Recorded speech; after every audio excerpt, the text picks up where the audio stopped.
মুসলিম উম্মার কিবলা পবিত্র কাবা শরীফ। এই ঘর বিশ্বের প্রত্যেক মুমিন মুসলমানের সবচেয়ে প্রিয় ও পবিত্র স্থান। বিশ্বের বিভিন্ন দেশ থেকে প্রতি বছর এই কাবার জিয়ারতে আসেন লাখো কোটি মুসলিম জনতা। তারা লাব্বাইক ধ্বনিতে মুখরিত করে তোলে কাবা চত্বর।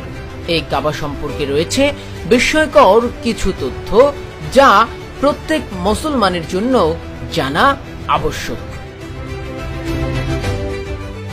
ঐতিহাসিক তথ্য বলছে, বর্তমান যে স্থানে কাবা শরীফ স্থাপিত, এ স্থানে তা নির্মাণ করেছিলেন মুসলিম জাতির পিতা হযরত ইব্রাহিম আলাইহিসসালাম ও তার ছেলে হযরত ইসমাইল আলাইহিসসালাম।